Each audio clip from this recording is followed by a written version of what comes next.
Welcome to Pastoring on Purpose, the official podcast of the Center for Ministerial Care. Join us for this meaningful conversation led by Dr. Tim Maness and the Ministerial Care team about intentionally navigating the challenges, burdens, and opportunities facing church leaders and their families. We exist because healthy churches depend on healthy ministers. The Center for Ministerial Care. For ministers, for families, for you. Welcome to another episode of Pastoring on Purpose, and I am your host here in our studios here in Cleveland, Tennessee, Dr. Maness, along with the Professor Jeff Sargent and our producer Ryan here. And we also have a very special guest because I really want to dive into the topic here because today we have with us Dr. Paul Conn. Dr. Conn, it really is such a privilege to have you. You've served as president of Lee University for over 30 years. I think you said 34 years. Is that correct? 35. 35. Okay, I was wrong on one. Okay. The longest in Lee's history, and now serve as chancellor. And I'm excited really to hear about your journey and the lessons you've learned and how you navigated leadership, the health, and really your personal growth along the way, because all of us grow throughout time, at least we should. Dr. Conn, thanks for being with us today. My pleasure. Thank you so much for having me. Well, we're going to dive right in. We typically go to commercial or break. We're not going to do that today. Dr. Conn, first and foremost, just kind of, leading a university for 3 decades. We've got a lot of pastors out there. We got a lot of people on staff, youth ministers, a lot of perhaps even educators out there that listen. But I think it's very unique leading a university, being a president. And as long as you was the president of Lee University, looking back, what were some of the biggest challenges that you had to face over the years? I know that's a loaded question, but as you kind of reflect, can you think of moments that was really difficult, or was it cultural? What was it? Well, the challenges tended to morph through the 35 years that I was president. The early years, the challenges were primarily presented by the churches, what I consider to be the church's ambivalence about what kind of place it wanted Lee to be, what the limits were, what the expectations were. And we got to remember, I first became president in 1986. Okay. It was a rather different church in those days, 40 years ago. Lee, my last semester before I became president, was 960 students. The school was just trying to survive. Mm-hmm. I was the 4th president in a 5-year period. Wow. So there's a lot of instability. But Lee College in those days, Lee University now, has always been something of a battleground for the church, in which sometimes the specific content of the issues changes, but the real dynamic is the same. And it's the degree to which the church wants Lee to be truly an educational institution, or to what degree to which it wishes Lee to be a kind of an indoctrination camp. It's very difficult. As a matter of fact, we had an educator one time who came to us as a member of a accrediting association committee, who, when we were talking then, we had a big project on critical thinking, and he said, there's no such thing as critical thinking in a Christian college. And in a way, I understand his point. We resisted fiercely, of course, but after he left, we had to acknowledge there was quite a point to be made there. And that, in a way, we believe that there are certain answers before the questions are even asked, and we want to guide students in the direction of those answers. That's what dogma is, It's not a coincidence that the word dogmatic and the word dogma come from the same root. But we as a Christian believer and a follower of the Lord, I believe there are certain answers that are immutable and non-negotiable. And my desire is for my children, my grandchildren, and my spiritual children and grandchildren at a place like Lee to arrive at those answers. Yeah. On the other hand, we've learned by bitter experience that the process of arriving at those answers for oneself is a much more powerful paradigm for discipleship than the process of simply being more or less forced into those answers or indoctrinated into those answers or accepting those answers as a matter of faith or in the particular person, you know. So I would say, you know, I have 10 grandchildren, my wife and I. So only 3 children, and they're 50 and older, so the cake is kind of baked, you know. But I have 10 grandchildren, so it's easier for me to look at them and think about how would I like to operate in the intellectual space and the spiritual space in their lives. And so I'm very, very eager, very much desire for all 10 of those children to arrive at answers about spiritual things that are very similar to mine. Mm-hmm. But I want them to arrive at those as a result of a process, which is their own process. Mm. And that's a difficult process, and it's difficult to just allow exploration and discovery to occur while also feeling deeply that there are right and wrong answers about important fundamental things. Mm. It's an and, it doesn't have to be an or. Yeah. You know, we live in such a polarizing society today, and I love what you said there about your grandchildren because, you know, I always say counseling a lot, most of the time it is a process, it's not instantaneous. And God still works in that process in order for, you know, Abraham and Isaac to see that sacrifice. They had to walk up that hill. Right. You know, there's a certain sense of ownership whenever you can arrive at that at yourself. And it's discipleship. It's also a personal journey, isn't it? Mm-hmm.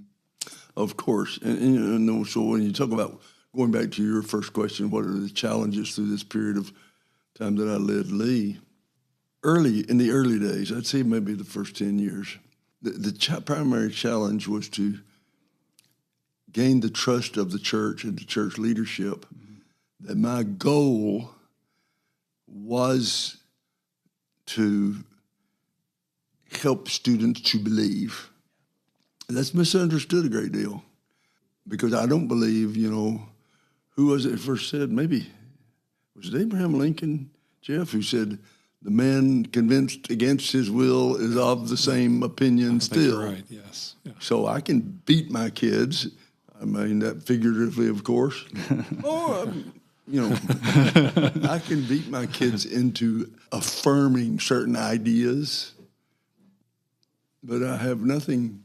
All I've created is a kind of a shell, a very fragile shell, which is easily cracked, easily crumbled. The saddest young people that I've known in all of my years of working with young people in the church are those who, in an attempt to please their parents and to please God and to do what's right and to believe what's right, have gravitated toward a fairly dogmatic position on certain issues, and then have that challenged, have that cracked, and turn sharply away from it in a certain kind of disillusionment and a certain kind of self-loathing in some cases of, man, I cannot believe I was so stupid that I was this person. I believed that I did this. Boy, those are sad cases, because that path is so hard then to reverse. So hard to reverse, because young people feel they've been manipulated into believing something that's not true. Mm-hmm. And once having concluded that, then it's really, really hard to find your way back to believing in that same thing on your own, you know. That's a tough journey. It rarely happens, honestly. So I believe the long-term spiritual outcomes are better for a kid who's a renegade early and becomes and is saved, is born again, is compelled by the witness of the Holy Spirit in his or her heart to be a believer.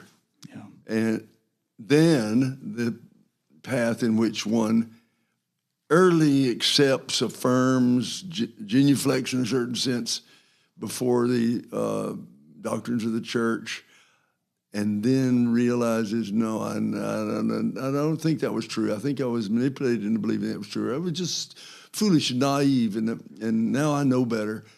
Then that's a tough Absolutely. place to get back from, you know. Yeah, because you feel forced, right? You just you get to a point to where, like you said, you feel manipulated, you feel shell-shocked. And it's hard to kind of arrive to that, to whereas you want to get to a place where, like, they shared this with me out of love, out of care, but it wasn't like you said, you didn't just pound it into them in a way that, they were going to rebel against it, so.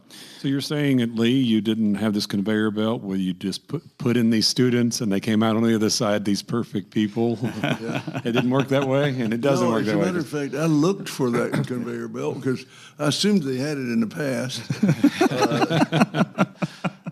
No, the fact is, God's so engineered us in a way that we must reach our own personal, individual affirmation of faith for it to really be legit. God's the one who made us that way. Absolutely. I would have loved it if God had made us into being able to kind of stamp out widgets. Yeah. I'd love that for my own family. Yeah. One of the biggest crises I had in being president early is only about 2 years into my presidency, and I had high school kids, and my 3 children. I grew up in Cleveland, Tennessee. I saw a lot of general officials, a lot of big-time preachers, a lot of families. And I saw how the total absorption with this kind of work can draw people away from their families and the damage this can do. And I would have to say, without being in any way being disrespectful or betraying him, I would say it if he were here, in the life of my own father, and that I saw as he became more and more absorbed in his work, there was more and more distance from his children. So the thing is, I was worried about this, and I was 40 when I became president, had teenage children. I began to feel myself getting sucked into the work. I sensed that I was becoming more and more obsessive about the work. And I began to worry, I'm going to be a good college president. I never had any doubt that I could do that, but I'm going to do that. But what I'm afraid I'm going to do is lose my family. Because I had seen and have seen lots of wreckage around that principle. And one of the great crises I had, and one of the few times, I shouldn't even say one of the few times, but yeah, relatively few times that I have felt God speak to me in a way that, even though it was not literally audible, it was a way that I would define then and now as God speaking to me. Yeah. And it was over this issue, and I remember the night very well where I was lying awake at night and I was worried about my kids. Not any specific one of my children in any specific way, but worrying about the larger issue and praying, Lord, am I going to try to follow your calling and follow your will and lose my family as a result? And I felt the Lord spoke to me in a very direct and personal way and said, no, that's not going to happen. You follow your calling, do it with all your heart, and I promise you that your children will follow me. No, he didn't promise me my children would wind up in the Church of God. He didn't, but I felt that God promised me that I was not going to lose my family in the way that I had seen happen on many other occasions. Yeah. That's one of the, if I had to take 5 times in my life that I really felt most strongly that I had individually divinely heard from God, that was one of them. And I've gone to the bank with that for many, many years since then. I've told my kids, you can't get outside the fold because God's promised me you're going to live for him. Yeah. And so the whole idea of finding ways to navigate this tension is, I think people feel it in their local churches. You can pastor a church with 25 or 30 members and it's the same dynamic. Yeah. We've got to secure to the best that we can, our families for the Lord. But I do not, having said all that, that's the highest priority.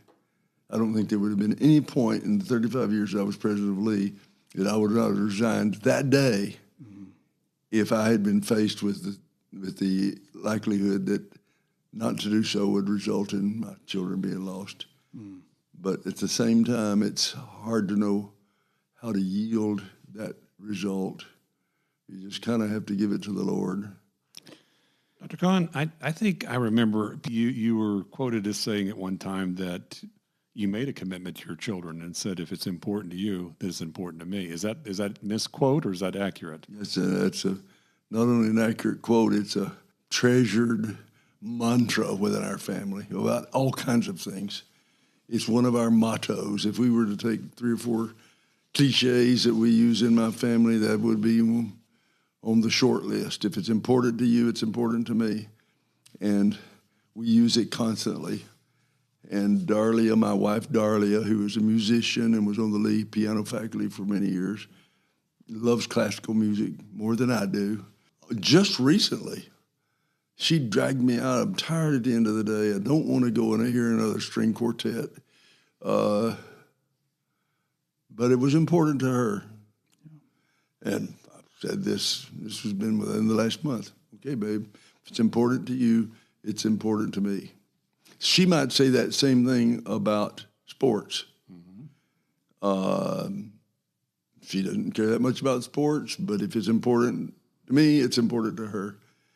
And that has been kind of an operating principle of our family. And the same thing's true then the kids. You know, kids growing up in your home, you've got a 13-year-old boy. You know, he doesn't want to go to the piano recital of his 11-year-old sister, where all you're likely to hear is a lot of drama and bad piano music, you know. But, yeah, if it's important to you, it's important to me. I think that's not a bad way for a family to operate. I love that principle. You know, if it's important to you, it's important to me. And well, I like the intention, and I think as we're speaking to pastors and leaders, as we are in this podcast, that it's wonderful how Dr. Conn shares with us what that God told him that He'll take care of his family. But in addition to that, he said, "I'm going to take some action." Right? I'm going to stand up as the father in this family, and we're going to make this our mantra, and we're going to put it to action. All right, you have to actually do something. All right, even though you feel confident and you know that God has ordained what you're doing, but I'm also going to take action, and I'm going to stand up and be the leader in this family and say, "This is what we're going to do," and lead us in that direction. So I think it's beautiful. Absolutely is. Moving on, about your tenure at Lee, what are some shifts that you've seen with that age group, if you will? You know, when you got there in 1986, I tell my kids all the time, I grew up, there wasn't internet. And they look at me like, how did you survive? Right? It's like, we go anywhere, it could be the nicest place in the world, but if they don't have internet, it's the worst place. Like, how do you do this? So with that, with internet, with technology, with social media, did that change your leadership style in any way? Did it affect how you led? What are some shifts that you saw there culturally with that age group, if you will? Obviously, changes of some aspects of your delivery system. I'll give you one example that people who have not been classroom teachers may not get this, but one of the theatrical devices of college teaching is to offer some vague piece of information, ponder it, and then go ahead and state it. And it gives the appearance of you're having, let's say, if I'm not mistaken, Charles Dickens died in London in about, you scratch your head, you look up into the ceiling, about 1835. Okay, this is great theater in teaching. I've seen Jeff do this. Jeff Sargent and I taught together for a few years. You know all the way where you're headed, okay? You know this undergraduate in the classroom has no clue when Charles Dickens died. You know if you're just close, if he died somewhere in the 1830s, that's close enough. So you get to where you do this kind of as a way of sustaining the intellectual tension in the room, right? But today you can't do that because while you're pondering, let's see, I think somebody's going, and he'll say, no, Dr. Conn, I'm sorry. Yes. He didn't die until 1839. Right. Kids will Google something while you're still formulating the sentence and correct you on it. Yeah. I've seen Jeff do this. Jeff's a very good lecturer, but there's a certain theatricality in his teaching at times, in which he would walk back and forth across the classroom and seem to be pondering what he's going to say next. Well, I know exactly what he's going to say next because that's what he said last semester and the semester before that and the semester before that. But it's showbiz, right? Yeah. It is. That's right. That's one of the things.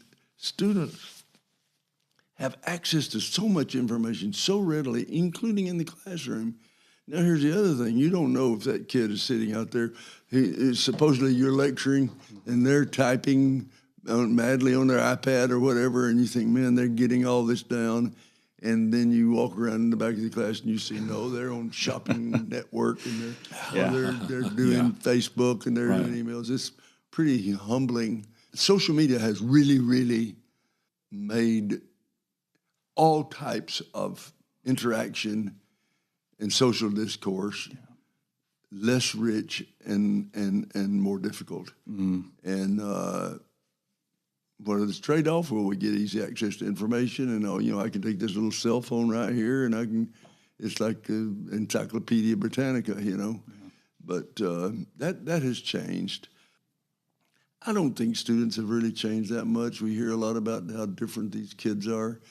I think fundamentally they're still, I think the process of going from the age of 18 to 22 is still about the same. Mm-hmm. I think some of the social pressures about the same. I can't speak to the kids.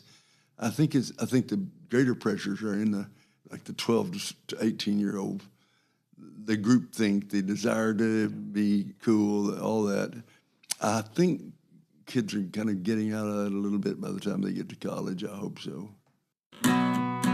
The Center for Ministerial Care provides professional counseling services for Church of God ministers and their families free of charge.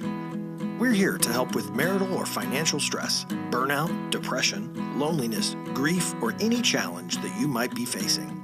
If you're a pastor in the Church of God who could benefit from professional, confidential counseling with a Pentecostal perspective, we want to help. Visit ministerialcare.com for more information. With a lot of the ministers that we're counseling, the families, it's how do you handle that stress? And what I've learned is a lot of times they don't know how to handle the stress, or they've never had it modeled to them, or their idea of handling it is just kind of pressing through and trying harder, or especially if they feel like they're not doing a good job, they just keep on. They're not really handling it in a healthy way. What are some things that you did personally throughout the years to kind of help you? Because, look, I would imagine, I've never done it, but leading a whole university, being a president, is pretty stressful. Right. Before that, you obviously are a professor as well, started many different roles. And what are some things that helped you? Was it difficult for you to be able to handle that anxiety in a healthy way? Did you ever struggle with that? I have struggled with it, and I think I don't have any real epiphany about it, but just the regular common sense things. I compartmentalize pretty well. Yeah. And so I do work at setting these boundaries. Now, it frustrates me when other people do this, and the boundaries are so different from what I would say. But, the idea that there's times at which you kind of turn off the phone and you say, I'm not going to worry about Lee for these next few hours or for the evening. I love to read. And if you went into my library, one of the points of ongoing tension between my wife and me is I just don't believe in throwing away hardcover books. And so they tend to accumulate. But I love to read, and I love to read junk. Not trash, junk. What's the difference? And not bad junk, good junk. There's good junk and there's bad junk. What's the difference? Help me out. The difference is good junk is well written. Okay. And well crafted and has a kind of a coherent, progressive logic to it. Yeah. I would regard John Grisham to be good junk. Okay. There you go. All right, yeah. Yeah, John Grisham is he's not a literary guy. No. He's not writing literature.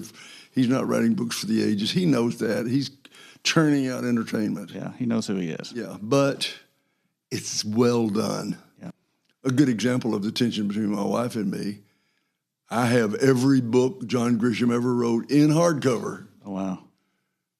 Wow. Why haven't I thrown it away or given it to the Lee University Library or something, taken it down to McKay's, which is the place here in our area where they buy used books? Yeah. Right. Well, because, once you've held a book in your hand and you've turned the pages and you've fallen asleep with it in your lap, and even if it's junk, it's good junk. Yeah. I feel a certain kind of... It's almost like an attachment in a way. Yeah, so I hang on to all that stuff. I love to read now. The thing I read most is biography, memoir, history. I love reading that, but there's nothing I like better than to do a deep dive into a big old fat book. Yeah. And there have been times when the workload was going on and I'll just decide I'm going to stay home and I'm going to read this book for the next 2 days. Mm-hmm. And I'm not going to go in the office. Obviously, if you do this very often, of course, you lose your job. But I'm not going to worry about Lee. Yeah. Most extreme case of this is a wonderful man who was one of the first Christian psychiatrists I ever met and worked with. He had a house across the street from me in a retirement community near here, a place called Big Canoe, Georgia. It was down to the point that he went up there at noon every Thursday. He took Friday off. He took Thursday afternoon off. He walked out of there. He totally disconnected. Mm. I would play tennis with him from time to time. I'd done an internship once. It was doing an internship with him that convinced me that I was not cut out to be a therapist. Okay. He was a therapist. I was in clinical psychology up to that time. Mm-hmm. I got out of clinical. Why? Because I learned I just don't care about people enough. I care about the ideas. Right. But yes. But I was amazed at the way this guy could flip the switch, turn it off.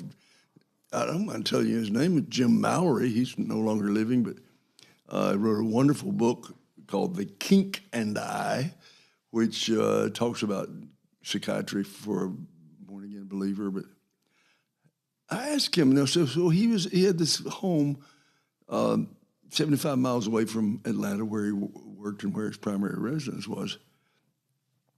I said, how do you do this? Because he would just seem to unplug. Yeah. And he said, you got boundaries, and at noon on Thursday, I no longer am a therapist until Monday morning. And I don't worry about my clients. I said, what if you get a call in the middle of the night from a client? I don't take the call. Yeah. I said, what if you got a suicidal client down there that's about to take his life? He said, well, unless he takes, I say this, it sounds terrible. He says, unless he takes it between Monday morning at 9 o'clock and Thursday at noon, not my problem. Yeah. Boy, that sounds cold. But he was making a point. No, it does sound cold. It sounds almost cruel, but he's not just doing that for boundary's sake. He's doing that for the rest of his clients as well. He's doing that, like you said. Yeah. You know what this guy, Dr. Mallory, told me one time, like I said, I was doing an internship. I was in a PhD program in clinical psychology at Emory University. He was the medical director of the Atlanta Counseling Center, an evangelical counseling center in Atlanta. I did a summer internship there. Now, he was the head of this. I was a grad student, a first-year grad student. But he said to me, remarkably one day, Paul, are you happy? Well, I don't, one doesn't often get asked, are you happy? He says to me, Paul, are you happy? I said, that's a strange question. And this shows you his sense of humor. He said, I'm a psychiatrist. That's what I do for a living. I ask strange questions. Strange question, but I'll just tell you, no, I'm not. Yeah. Okay? Candor, in this case, begets candor. Mm-hmm. He said, how unhappy are you? I said, well, I'll tell you this. When I drive into work every day, sometimes I fantasize having a fender bender. Not a real bad crash. Don't want to hurt anybody. Certainly don't want to hurt myself. But I sometimes is sitting there and I think, well, if I just had a little fender bender, just enough where I didn't have to come into work. Oh, wow. But not enough to get hurt or be a big problem. I sometimes fantasize that. I realize how dysfunctional that is, but still. Just being honest. Yeah. So he said, well, let's talk about it. And we talked for a few minutes about my life there, and he says, why are you in psychology? I said, because I think these are fascinating ideas. I love thinking about how the human behavior develops and works and operates. And I went on, burbling on as a first-year graduate student would do, trying to tell him why I was attracted to psychology. And he said, one thing you've never mentioned is helping people. All right, that's a fair point. He said, well, then why are you in clinical psychology? That's all about helping people. I said, well, that's the cool area. It is cool. That's fascinating. like you're going to be a psychologist at the top of the heap. Yeah. It's the highest status type of psychologist. And he said, you might want to reevaluate that. You might want to find a way to study and analyze and dissect and explain, do all these things regarding human behavior. But if you become a clinical psychologist, you better care about people. There's an element of care. Yeah. And it was very helpful to me. And you know what I did? I went straight back out to Emory University, and I changed out of the clinical program. In those days, I don't know what it is now, wonderful psychology department at clinical, and there were 4 tracks. And the first year, all the students took the same stuff because there's a basic stuff. And then they all diverged into these other streams. And I was at the end of that first year. And I went out there and changed from clinical psych to, they had a track called developmental/experimental. And I loved it. Yeah. Persisted through the master's and the PhD, came back to Lee and been teaching psychology at Lee for 50 years. But and then that's when he told me, I said, how do you deal with it? You got these clients, these serious problems. Yeah. That's when he said, that's why I go up to Big Canoe. He told me later, saying, he had a way to compartmentalize quite sharply.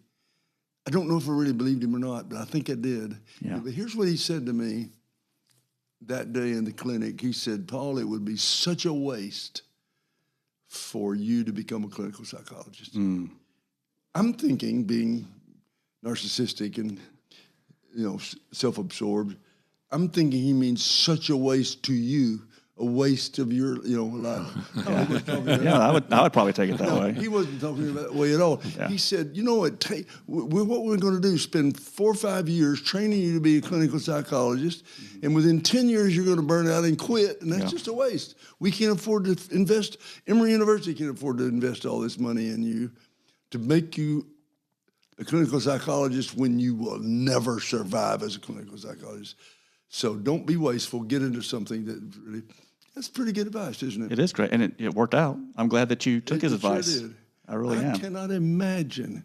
And I ask you, imagine you're in a Christian college and you're a member of the psychology faculty for 15 years, and then you're like an administrator for 40 years.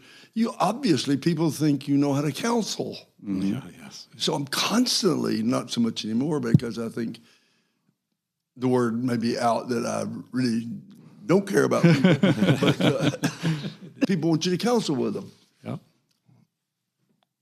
And, I honestly, I've said no from the get-go, and I would just tell people, I don't counsel people. Why not? And I said, I'm just not well suited for it. I don't do it well. I don't listen. Yeah. I will sit there while you're telling me the deepest desires and fears of your heart, and I'll be, mentally, drumming my fingers on the table, wondering if the Braves are going to play well tonight or something like that. So anyway, that just because you're in psychology doesn't mean you're well suited to be a nurturing, helpful person professionally. Now, what if you extended that to the pastorate? I've never been a pastor, thank God. I used to think I would be a pastor. When I first came to Lee, I agreed to come for 2 years and teach psychology because my wife and I were then going to go pastor. Yeah. We thought we were going to go start a church. That's what we talked about all through graduate school. I came to Lee. I started out majoring in English for 2 years. I felt a call to ministry. So I committed my future to the Lord, and I switched over to the theology major and wrapped up a major in theology, and just thinking I'm going to be a minister. And the only models I had in those days were pastor. Yeah. Preach, pastor. Sure. And but I've never pastored because I came to understand that God calls us to many, many different kinds of ministry. Mm-hmm. And pastoring is just one of them. Counseling is just one of them. Yeah. Teaching is another one, however. In management administration, it could even be argued, God forbid, that I would argue that fundraising is a ministry, right? Yeah. Somebody's got to raise the money. It's got to, how are things going to operate otherwise? Yeah. So anyway, there you go. I was trying to follow my heart. Dr. Conn, after serving successfully for 35 years as president, and probably most of the ministers and people that listen to this podcast are aware of you and aware of Lee because of the tremendous work that you did there and the success. But as we think about that, and you think about the success, and then making a shift, which all of us at times in our lives have to make shifts, all right? But when you've put your heart and soul into this work for 35 years, we all do this. You identify with it, right? I am this person. I am this position. I am Lee. And then within the past 5 years, you've made a significant role shift while staying at the same institution, all right? I think it'd be helpful for our listeners to listen to what's that like from your perspective. Well, those people that say that's challenging are right, of course. Fortunately, there's a fraternity of college presidents. There are about 4,000 colleges and universities in the United States. So, they all have a president. So there's a pretty robust community of college presidents with publications and podcasts and conferences and so on. But interestingly, this is one of the topics that's talked about a lot because the college presidency, if it's done well, maybe even if it's done poorly, can be so absorbing, and you do get identified with the institution, and that this is one of the issues you can be. So I heard the president of Duke, as a matter of fact, say, if you go 10 years in the same institution, you're lost forever, because it's almost impossible for you to think of yourself except as president of that institution. So, to your point, 30 years would be even more severe than that.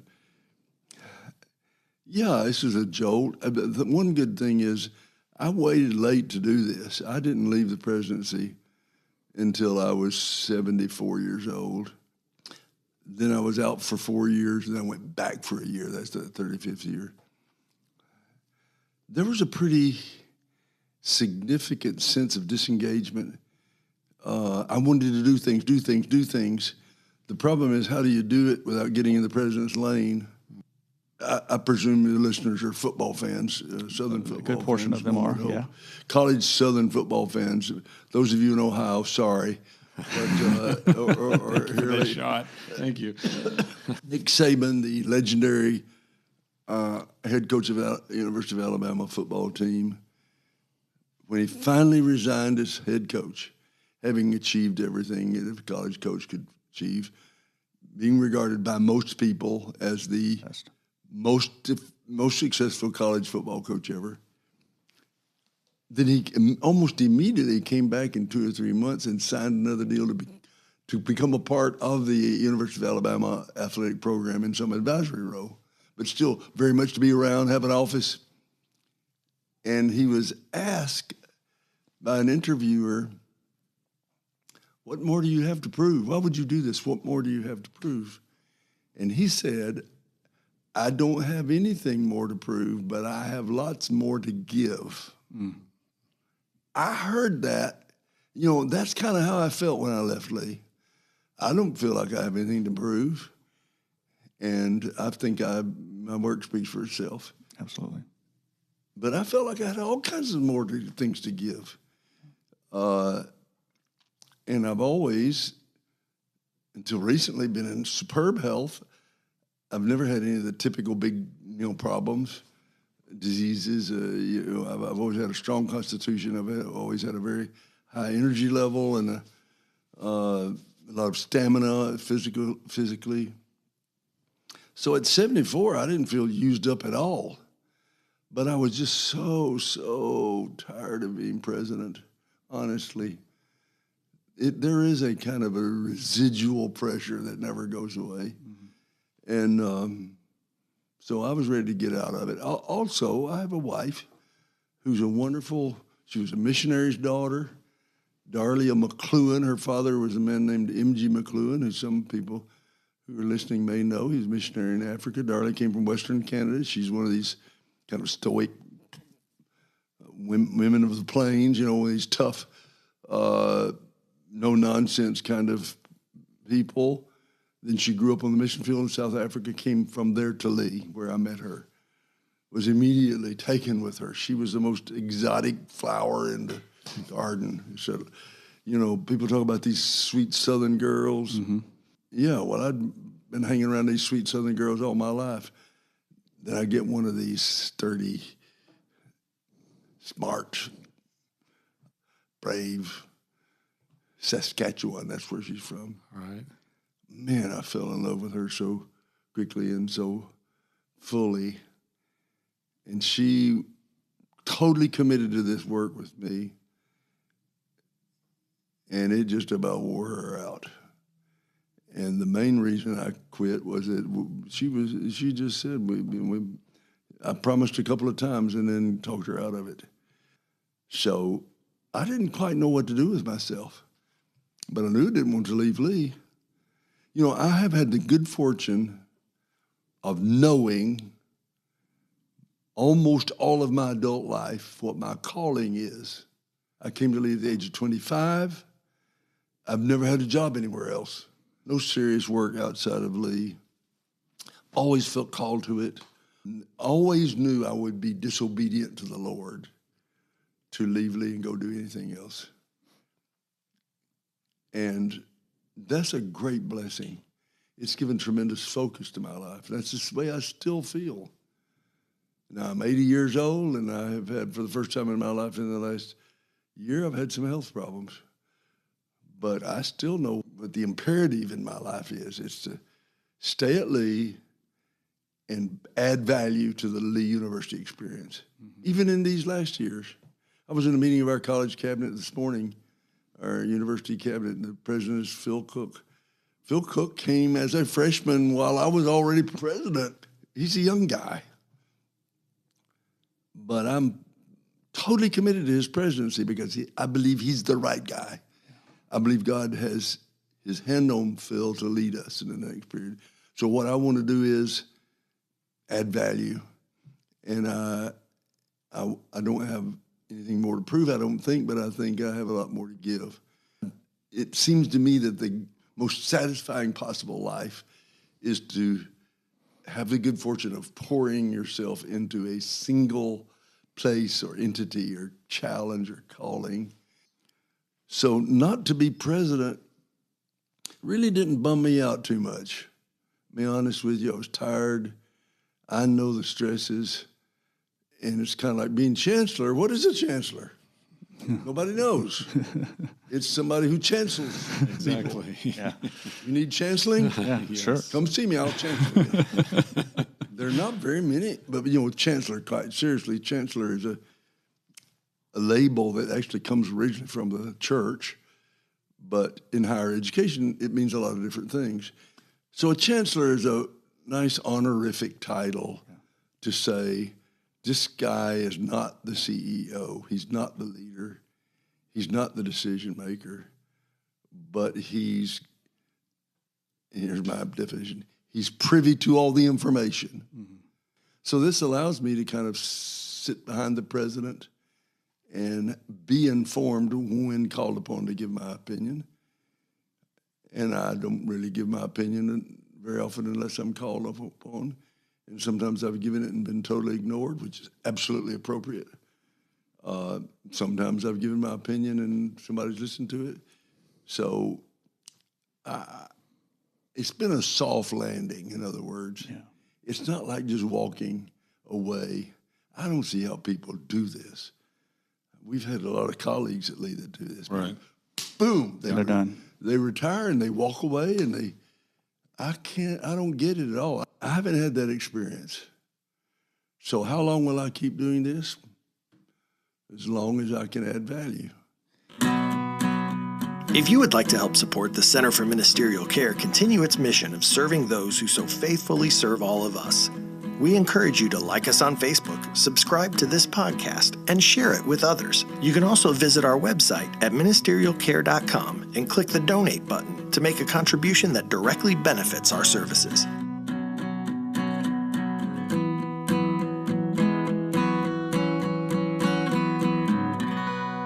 I think that your transparency and your candor today are going to be helpful because we have leaders, we have ministers who are listening, and we talk about these role changes. We talk about stepping, as we did recently there, you did about stepping into a new role and taking the soft landing. I like that because I think some of our ministers and leaders struggle when is it time? How do you let go, right? How do you move on? But recently, you've alluded to this. Recently, you've had another issue and a change that's come into your life, an unexpected one over the past few months, and it's a health issue. Whatever you would like to share about that, I'm sure our listeners would like to hear your perspective. You know, it's interesting. I think the Lord works this way. I had a small shoulder problem. Okay, my shoulder was just bummed. And I went to the orthopedics, place down here to get my shoulder fixed. And the orthopedic surgeon, who's a Lee alum, he would say, had a plug here. So we need to get an MRI of your shoulder just to make sure there's not a tear in the muscle there somewhere from someplace. And so he sent me in to get an MRI of the shoulder. Okay. Through that fluke, I could have gone, and my shoulder's still not fixed. I could have gone for the rest of my life and not get my shoulder fixed. It's a small thing. But they did an MRI of the shoulder, and it showed part of the left lung. It was my left shoulder. I get a call from my primary care physician. I didn't even know he'd be aware of the MRI. And he said, I've got a call from where they've done an MRI and of your shoulder, and there's a mass, there seems to be a mass on your lung that's concerning. I said, what are you concerned about? Thank God for straightforward people. Yeah. He said, next two words out of his mouth, lung cancer. What? I'm concerned you might have lung cancer.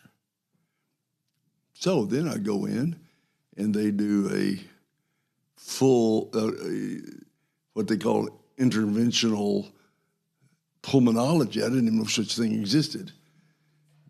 And they do a biopsy down there, and there's this mass in my left lung. And anyway, it turns out it's a baseball-sized malignant tumor. So that's where all this started. And only by that fluke did I even learn. One of the problems, I don't want to get into a tutorial on lung cancer, but one of the reasons lung cancer is so deadly is that it's detected so late. There's no pain receptors inside the lungs. Nobody ever had his lung hurt, So you can have cancer grow in your lung, you get very far advanced without knowing about it. And it gets ahead of you.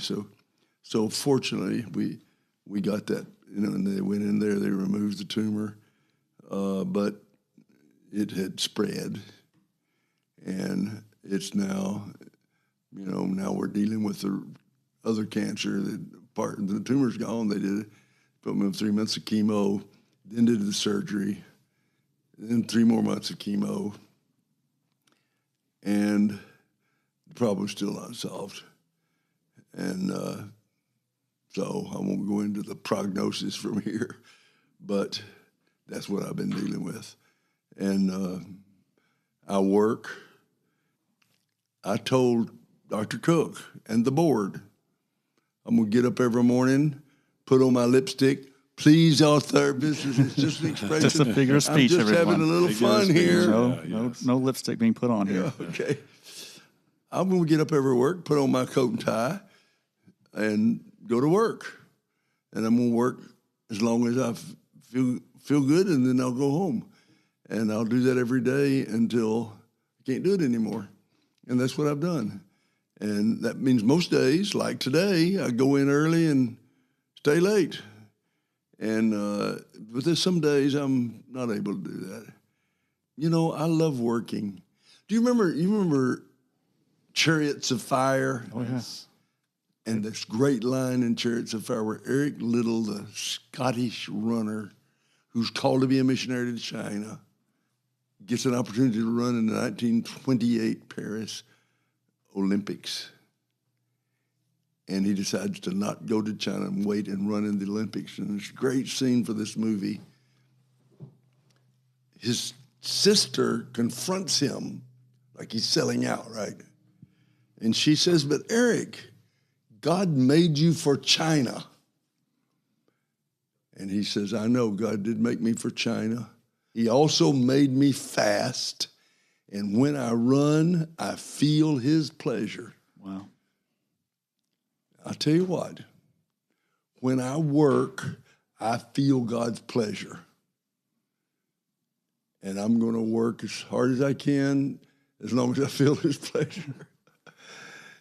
And boy, what a great life it is to have this kind of congruence in your work and your faith and your life generally. And that's how I feel right now. And I think, well, I don't know where this cancer thing is going. So many people have cancer, and I understand that, and I'm not the first one, but I'm doing fine. I preached in chapel yesterday. Yes, he did. I had never been checked into a hospital until I was checked in for this, to have the surgery to cut this tumor out. I was, at that time, 79 years old. I've been so blessed. So how can I complain?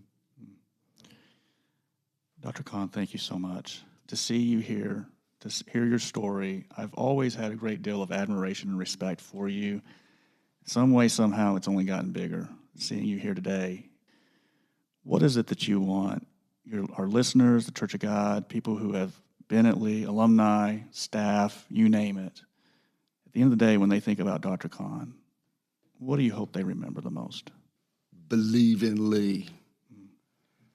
Not just when I was president or when I'm going to be president, but Lee has been managing some of the most difficult problems in the Church of God at ground level, up close and personal for 100 years. Yeah. So I would plead with people out there, for heaven's sake, believe in us. We're not a bunch of careerists who are just there because we got a job. The vast majority of Lee faculty and administrators are there because we feel specifically called to this. And we can see both the fruit and the failures of our work on an everyday basis.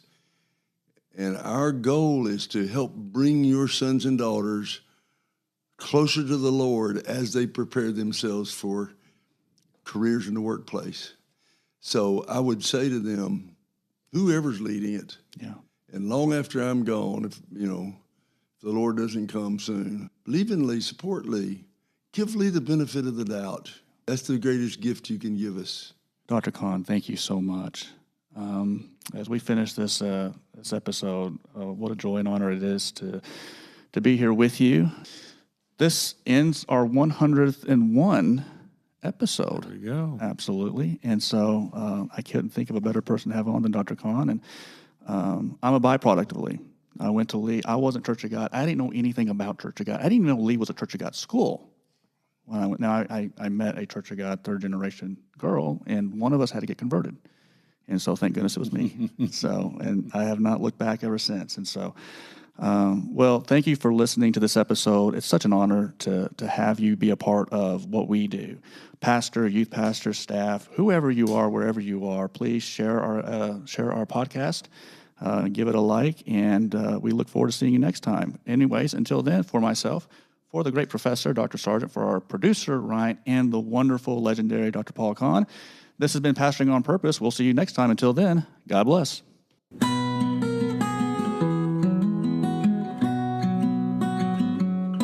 You've been listening to Pastoring on Purpose, the official podcast of the Center for Ministerial Care. Join us next time as we continue our purposeful progress to becoming better pastors and better people.